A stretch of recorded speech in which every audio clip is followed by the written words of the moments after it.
नहीं देता। अब तीतर के सामने बड़ी चुनौती आ गई, बड़ी समस्या खड़ी हो गई कि परिवार का और अपना पेट पालन कैसे करें। तीतर ने अपने और अपने परिवार के लिए जितना भी भोजन इकट्ठा कर रखा था, धीरे धीरे वो सब खत्म होने लगा।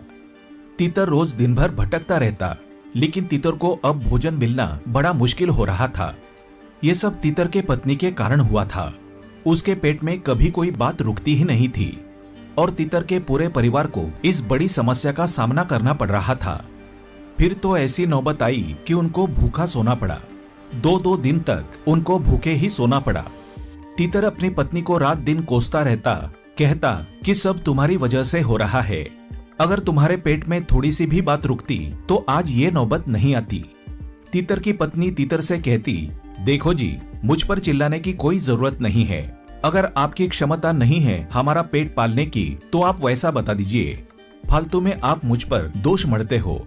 तीतर इस बात को लेकर बड़ा परेशान हो गया और दिन भर भटकता भटकता एक साधु के आश्रम में पहुंच गया। साधु के आश्रम में पहुंचकर साधु को प्रणाम करके वहां चुप होकर बैठ गया।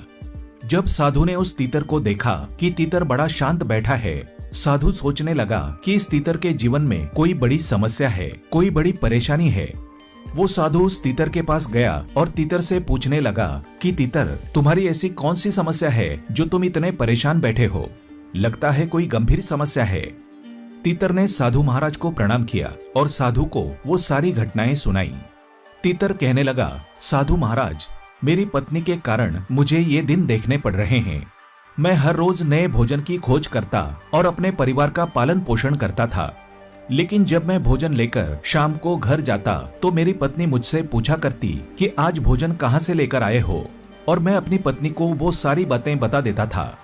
मैं यही सोचता था कि मेरी पत्नी मेरी जीवन संगिनी है और पत्नी से किसी भी बात का भेदभाव नहीं रखना चाहिए।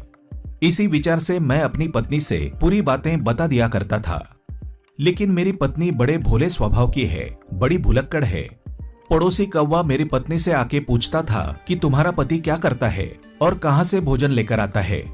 मेरी पत्नी वो सारी बातें उस कौवे को बता दिया करती थी।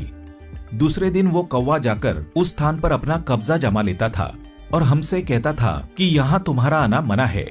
हमें उस जगह पर भटकने भी नहीं देता था। इसी वजह से आज मेरी पत्नी के कारण ये नौबत आ गई है कि हमें एक समय का भोजन मिलना भी बड़ा मुश्किल हो रहा है। मेरे बच्चे भूखे बैठे हैं। इसी चिंता को लेकर मैं बड़ा दुखी हुआ हूँ। वो साधु महाराज तीतर से कहते हैं कि ये तुम्हारी मूर्खता है। जब तुम्हें ये मालूम है कि तुम्हारी पत्नी भुलक्कड़ स्वभाव की है, सीधी है, भोली है और उसके पेट में कभी कोई बात नहीं रुकती, तो तुम्हें ऐसी कोई बात उसको बतानी ही नहीं चाहिए जो तुम्हारे मतलब की हो। और जिस बात को किसी को बताने से तुम्हारा बुरा हो जाए, ऐसी बात को आप हमेशा अपने तक ही सीमित रखें। साधु महाराज तीतर